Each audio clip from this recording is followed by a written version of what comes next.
Shalom, shalom, serviteurs de Dieu, enfants de Dieu, que la grâce et la paix de notre Seigneur soient avec chacun d'entre nous. Nous bénissons le Seigneur pour cette nouvelle semaine. J'aime les paroles de David qui disait: voici la journée que l'Éternel a faite, que soit pour vous un sujet de joie et d'allégresse.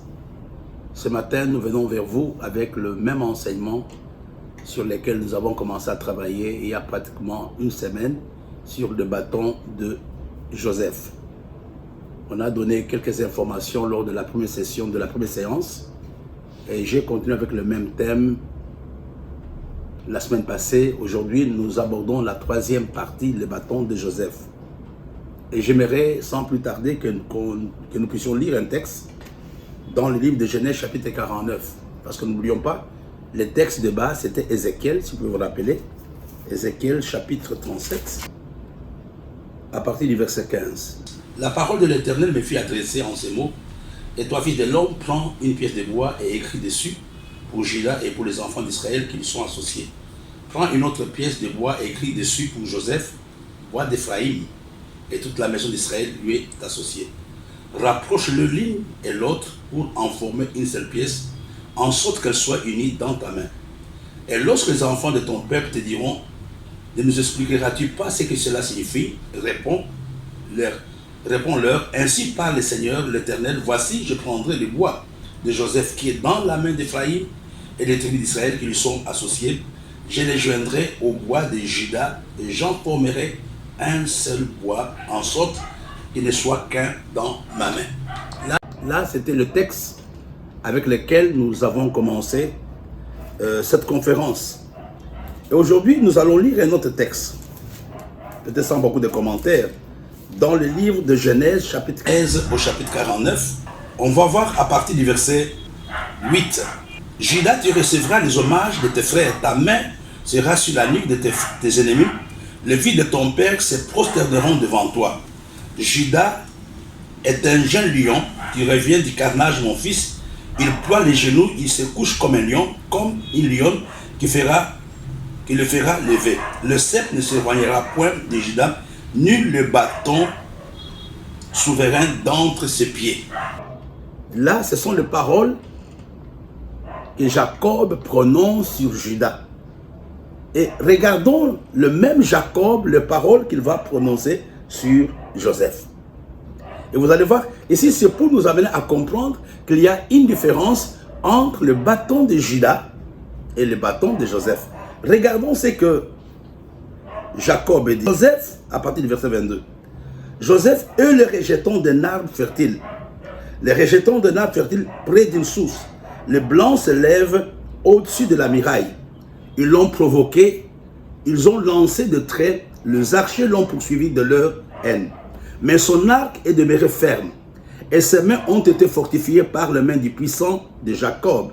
Il est ainsi devenu le berger, le rocher d'Israël. C'est l'œuvre du Dieu de ton Père qui te dira, c'est l'œuvre du Tout-Puissant qui te bénira, de bénédictions des cieux en haut, de bénédictions des eaux en bas, de bénédictions de mamelles et du sein maternel. Le bénédiction de ton Père s'élève au-dessus de bénédictions de mes pères, jusqu'à la cime des collines éternelles, qu'elle soit sur la tête de Joseph, sur le sommet de la tête du prince de ses frères. Les paroles que Jacob prononce sur Juda sont totalement différentes des paroles que Jacob prononce sur Joseph. Donc il y a une différence entre le bâton de Juda et le bâton de Joseph. Dans notre exposé, nous avons essayé de montrer que l'Église a besoin de ces deux bâtons. Alors, j'ai essayé de regarder un tout petit peu. Je vais vous montrer ça rapidement, des choses que nous devons comprendre. Du chapitre 49 plutôt, du verset 8 à 10, le bâton de Juda, selon les Saintes Écritures, est pleinement opérationnel dans l'Église aujourd'hui. C'était les choses, donc c'était un point sur lequel j'avais parlé lors de la dernière classe, que le bâton de Juda est une réalité. Ce n'est pas du tout un rêve. Le bâton de Juda est opérationnel. Il y a 4 points que j'aimerais vous montrer pour le bâton de Juda. Ta main sera sur la nuque de tes ennemis. Là, c'est le premier point. Donc nous faisons aujourd'hui le guerre spirituelle et nous avons la victoire sur les esprits mauvais, etc. Ta main sera sur la nuque de tes ennemis. L'Église a la capacité, l'Église a la puissance de détruire les œuvres de la sorcellerie, les œuvres de la magie, etc. Là, nous le savons. Ce n'est pas quelque chose que nous pouvons hésiter. Et puis il dit, le fils de ton père se prosterneront devant toi. Il y a des gens qui ont la grâce. Il y a le ministère qui ont une certaine notoriété. Qu'est-ce qui se passe? Même le président s'agenouille devant ces gens-là. Le bâton de Judas est une réalité dans l'Église. Je vous ai dit que je connais des ministères, je connais des hommes de Dieu qui sont consultés par le président de certaines nations. Donc, le fils de ton père se prosterneront devant toi. Et puis la troisième chose, le sceptre ne s'éloignera point de Judas, ni le bâton souverain d'entre les pieds. Quel que soit ce que les nations, ce que le gouvernement ont fait pour détruire l'Église, l'Église n'a jamais été détruite et l'Église ne sera jamais détruite. Et la deuxième chose, le peuple lui obéisse. Là, nous le savons. Il n'y a aucun problème en ce qui concerne le bâton de Judas dans l'Église. C'est une réalité que nous voyons. Même si peut-être ton Église à toi ne vit pas cela, tu dois comprendre que le bâton de Judas est opérationnel depuis des années dans nos différentes communautés. Mais le problème que nous avons, nous parlons du bâton de Joseph. Et le bâton de Joseph, ne perdons pas le chapitre 49, revenons au chapitre 12 de Genèse. L'Éternel dit à Abraham, va-t'en de ton pays, de ta patrie et de la maison de ton père dans le pays. Je ferai de toi une grande nation, je te bénirai, je rendrai ton nom grand. Tu seras une source de bénédiction. Je bénirai ceux qui te béniront et je maudirai ceux qui te maudiront et toutes les familles de la terre seront bénies en toi. Regardez mes bien-aimés, le bâton de Judas, à partir du texte que nous avons vu, n'est qu'un aspect. C'est une partie de la bénédiction que Dieu avait donnée à Abraham. Donc le bâton de Judas, plutôt de Joseph, est une partie de la bénédiction matérielle que Dieu avait promise à Abraham. Alors quand nous regardons toutes les paroles que Judas, que Jacob prononce sur Joseph, la première chose que nous voyons, il parle de la fécondité. Il dit ceci, Joseph est le région d'un arbre fertile, un rejeton fertile près d'une source. Le branche se lève au-dessus de la muraille. Il parle de la fécondité. Il parle de la, si vous voulez un autre terme, il parle de la prospérité. Et nous devons prier aujourd'hui, frères et sœurs, que l'Église ait en son sein, que l'Église expérimente le bâton de Joseph. Il dit ceci, donc tous les textes, les paroles que Jacob prononce concernent les différentes bénédictions qui étaient liées à la vie de Joseph.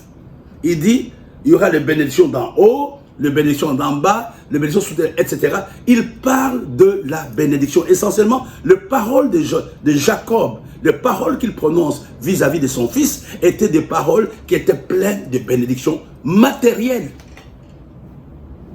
Mais Judas était beaucoup plus de bénédictions spirituelles. Mais ici, il parle de bénédictions matérielles. Il dit, le rejeton d'un arbre fertile, près d'une source. Je vais sauter quelque chose avant de revenir là-dessus. Il dit, c'est l'œuvre du Tout-Puissant qui te bénira, les bénédictions des cieux en haut, les bénédictions des eaux en bas, les bénédictions de ma mère, du sein maternel, les bénédictions de ton père s'élèvent au-dessus des bénédictions de mes pères, jusqu'à la cime. Donc nous voyons que le bâton de Joseph est un bâton qui est lié, qui renferme d'abord la bénédiction, la prospérité, la fécondité et toute forme de bénédiction. Là, nous le voyons dans le texte, c'est pas moi qui fais les commentaires. Donc, il est établi, il est clair et net que les deux bâtons sont différents. Parce que les paroles que Jacob prononce sur Judas ne sont pas les mêmes paroles qu'il prononce sur Joseph. Ça signifie qu'ils n'avaient pas la même mission. Il n'avait pas la même mission, mais lui, c'était prophétiquement, c'était par révélation qu'il va dire que Joseph, toi, tu seras prospère, tu seras riche, tu seras ceci et cela. Il y a quelque chose que j'aimerais te montrer. De bénédiction de mamelle et de bénédiction du sein maternel. Ici, il s'agit de l'esprit de créativité, de l'esprit d'enfantement, de l'esprit d'accouchement de choses nouvelles. Les Joseph sont là pour révolutionner le monde, pour révolutionner l'Église avec de nouvelles idées, avec de nouvelles pensées, avec de nouvelles technologies. Là, ce sont des choses qui sont très importantes dans notre introduction. Mais il y a quelque chose que j'aimerais dire ce matin. Quand nous parlons des bâtons, il y a le bâton de Joseph plutôt, il y a 3 éléments que j'aimerais que tu comprennes. Il y a 3 éléments qui sont importants pour les hommes et les femmes qui veulent réellement expérimenter, qui veulent posséder le bâton. Allons dans le livre de Genèse au chapitre 37, versets 5 à 7. Joseph eut un songe, il le raconta à ses frères, qui le haïrent encore davantage. Il leur dit, écoutez donc ce songe que j'ai eu. Nous étions alliés les gerbes au milieu des champs, et voici ma gerbe s'éleva et s'éteint debout, et vos gerbes l'entourèrent et se prosternèrent devant elle. La première chose que j'aimerais dire à toi et à moi, et à ceux qui nous écoutent ici, le bâton de Joseph commence d'abord par la construction d'un rêve. Il faut avoir un rêve. Qu'est-ce que tu veux devenir? Qu'est-ce que ton ministère veut devenir? Joseph n'a pas travaillé vaille que vaille. Il savait, Dieu lui avait montré quelque chose de précis. C'est un problème que nous devons souvent, sur lequel nous devons discuter entre nous-mêmes devant le Seigneur. Il y a des communautés, il y a des gens qui n'ont aucun rêve, qui vivent du jour au jour. Qu'est-ce que tu veux que ton église soit dans 1 an, dans 2 ans? J'ai un fils qui me parlait de sa fille, je crois, il y a 3-4 ans, avant que la fille n'ait même le diplôme. Il a un rêve pour sa fille. Ce qu'il attend de sa fille. Ce qu'il attend que Dieu fasse pour sa fille. Et vous comprenez, frères et sœurs, c'est important d'être le rêveur, le constructeur de rêves. La grandeur de Joseph, la puissance de Joseph avait commencé par le rêve. Et quand tu n'as pas de rêve, tu seras un homme qui sera... Tous les événements de la vie peuvent arriver, peuvent t'emporter. Tous les événements par lesquels tu passes peuvent t'emporter. Mais quand tu as un... Parce que le rêve te canalise. Le rêve canalise ton énergie. Le rêve canalise ta force. Le rêve canalise tout ce que tu fais. Il faut voir grand. Qu'est-ce que tu attends de Dieu ce matin? La Bible nous dit que fais de l'Éternel tes délices, il te donne ce que ton cœur désire. Et beaucoup d'entre nous ce matin n'ont aucun désir. La Bible nous dit que Joseph, son projet avait commencé par un rêve. Nous sommes à plus ou moins 3 mois de la fin de l'année. Tu peux t'asseoir et écrire ce que tu attends de Dieu pendant les 3 derniers mois de l'année. Et qu'est-ce que tu veux que Dieu fasse pour toi l'année qui va commencer? Sans rêve. Je rêve une école, je rêve une église, je rêve un ministère. Et donc tout ce que je fais doit être orienté vers le rêve que j'ai fait. Le bâton de Joseph, dans mon introduction, a commencé d'abord par le rêve que Joseph avait eu. Alléluia. Et vous comprenez que sans ces rêves, Joseph n'aurait aucun problème. Nous allons revenir sur les rêves après.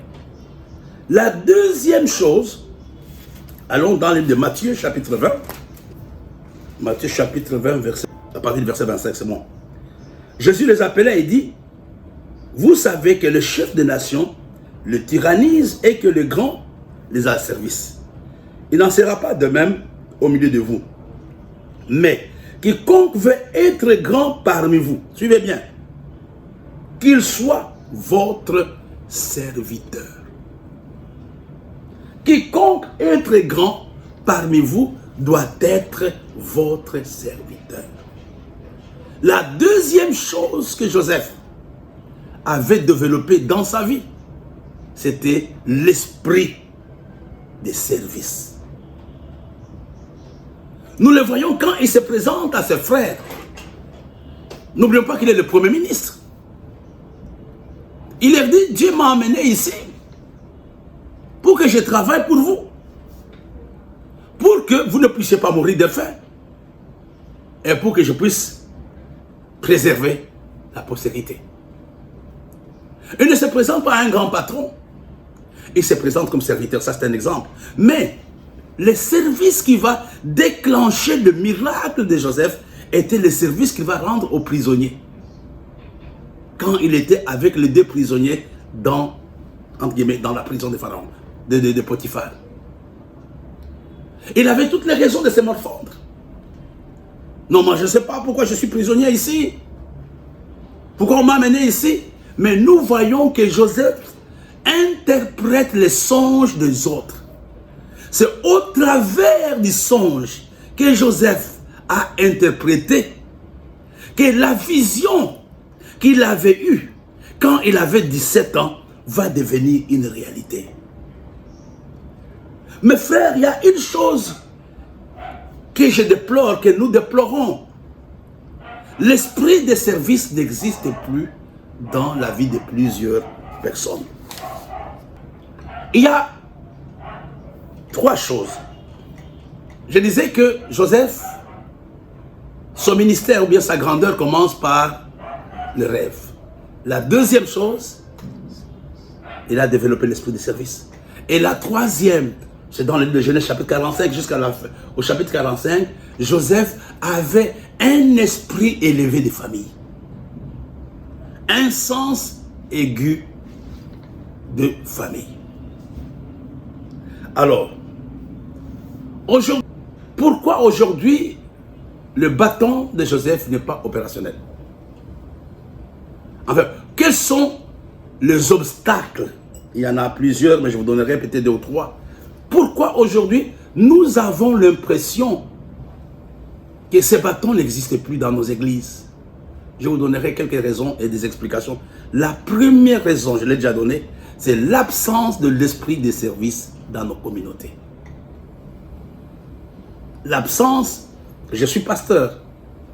Quand je compare la vieille génération que j'ai eue comme brebis et celle d'aujourd'hui, c'est 2 mondes différents. Il est important de comprendre qu'il y a une différence entre le travail et le service. Les 2 choses sont totalement différentes. Le travail et le service. Je vais d'abord commencer par le travail. Le travail, on utilise nos ressources mentales, nos ressources physiques, notre énergie pour accomplir une tâche donnée.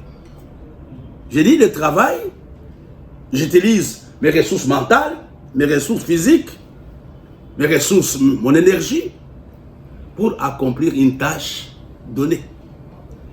Et dans la plupart des cas, j'attends une récompense par rapport à cette tâche. Le travail, c'est l'ensemble d'énergie, de ressources pour accomplir une tâche. Mais le service, c'est un engagement. L'esprit de service, c'est un travail que j'ai fait, même au bénéfice des autres. Dans la plupart des cas, l'esprit de service nécessite un engagement total de mon âme, de mon corps, de mon esprit et même de mes ressources. Et dans la plupart des cas, on n'attend pas une quelconque gratification. On n'attend pas une récompense. Quand Joseph servait ses frères, qui devrait les récompenser? Aujourd'hui, vous voyez, les gens travaillent dans l'église, mais combien ont l'esprit de service? Beaucoup travaillent. Ils me disent, non Seigneur, moi j'aimerais que tu me donnes ça. C'est tout à fait normal qu'on demande quelque chose à Dieu. Mais beaucoup nous travaillons, mais nous n'avons pas l'esprit de service. Alors je disais que le bâton de Joseph n'est pas opérationnel. La première raison, c'est l'absence de l'esprit de service dans nos communautés. La deuxième raison qui fait obstacle au bâton de Joseph dans nos communautés, ce sont les tendances égoïstes. On fait des choses souvent par rapport à soi-même. Parce qu'il n'y a pas mon intérêt, je ne le fais pas. Parce qu'on ne va pas me connaître. Et la troisième chose qui combat le bâton de Joseph, c'est ce que j'appelle l'esprit double. On n'est pas vrai soi-même. Écoutez, mais si Jacob avait envoyé ses enfants travailler à d'autant pour garder les animaux, mais lui ne savait pas que ce n'était pas pour garder les animaux, c'était pour faire des complots par rapport à leurs propres frères. Vous vous souvenez bien, l'hypocrisie ou la dissimulation. Il y a des gens qui sont dans l'église, mais qui n'ont aucun fardeau pour l'église. La quatrième chose, je vais m'arrêter par là. Nous allons revenir sur cet enseignement prochainement. La quatrième chose qui fait obstacle au bâton de Joseph, c'est l'absence d'un réel engagement. Quand on n'est pas engagé. Je voulais, frères et sœurs, nous donner ces petites réalités que nous connaissons. En signe de conclusion de cette matinée, vous voyez, il y a deux types de bénédictions financières.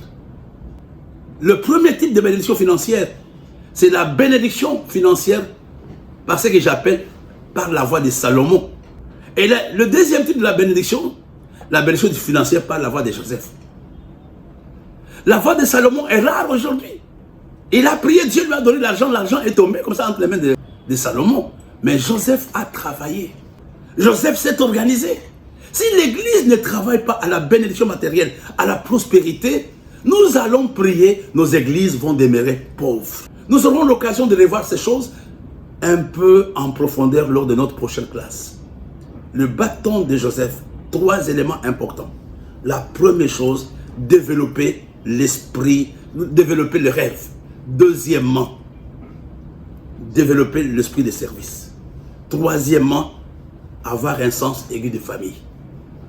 Et j'ai donné quelques obstacles. J'ai donné la différence entre le travail et l'esprit de service. Et j'ai dit quels sont les éléments qui peuvent s'opposer à la fécondité ou qui peuvent s'opposer au bâton de Joseph. Je parlais premièrement de l'absence de l'esprit de service, les tendances égoïstes, l'esprit double et l'absence d'un réel engagement. Je peux terminer avec le quatrième point pour terminer. Et souvent aussi, beaucoup de chrétiens, excusez-moi, n'arrivent pas à voir les bâtons de Joseph. Pourquoi? L'ignorance du temps de la transition, du temps de la gloire. Tu passes par les problèmes. Cela ne suffit pas, c'est là que Dieu t'a appelé. Tu vas prendre une décision qui va arrêter définitivement le miracle de Dieu dans ta vie. Joseph, avant qu'il soit grand, il a connu d'autant. Il a connu la prison. Il a connu les accusations. Elimelech, à cause de la famine, est parti dans le pays de Moab. Mais entre-temps, Dieu avait visité Israël. Quand on confond la souffrance de la transition du temps de la bénédiction, nous risquons de ne jamais avoir entre les mains le bâton de Joseph. Que Dieu vous bénisse.